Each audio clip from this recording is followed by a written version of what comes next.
दोस्तों दुनिया में ना ऐसी कोई मुश्किल नहीं है जिसका कोई हल ना हो, क्योंकि अल्लाह ने ऐसा कुछ बनाया ही नहीं है कि जिसका एक चीज है और दूसरी नहीं है।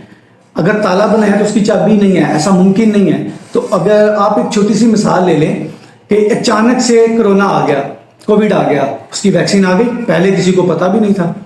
तो दुनिया में ऐसी कोई मुश्किल नहीं है कि जिसका हल ना हो। बस करना ये होता है कि हमें ये नहीं पता होता कि हम अपनी जितनी भी परेशानियां मुश्किलात है ना, उनका जो इल्ज़ाम है ना दूसरों पे डाल देते हैं, जिसकी वजह से वो हल नहीं होती। ये हल तब होती है जब आप मानो कि अगर फायदा हो रहा है तो भी मैं वजह हूं, नुकसान हो रहा है तो भी मेरी वजह है। आपको मानना पड़ेगा, फिर हल होंगी, क्योंकि आप मानोगे तो हल होगी ना। कोई भी मुश्किल आई, कोई परेशानी आई, लॉस हो गया, कोई नुकसान हो गया, तो आपने कभी किसी पे डाल दी, कभी किसी पे डाल दी, कभी किसी पे डाल दी। तो जब तक आपको पता ही नहीं है कि ये गलती मैंने की है, आप ठीक नहीं कर सकते हो। तो सबसे पहले उसकी जिम्मेदारी आपको लेनी होगी कि फायदा हो रहा है तो वो भी मेरी वजह से, अगर नुकसान है तो मेरी वजह से।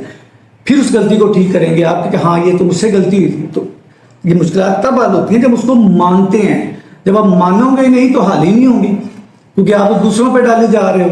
तो दूसरे आपकी परेशानी हल करने आएंगे, कभी भी नहीं, वो तो खुश होंगे।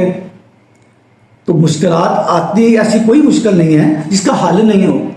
बस इसका एक इलाज यही है कि आपको मानना पड़ेगा। अगर आप मान लेते हो तो फिर आप हल भी कर सकते हो उसको।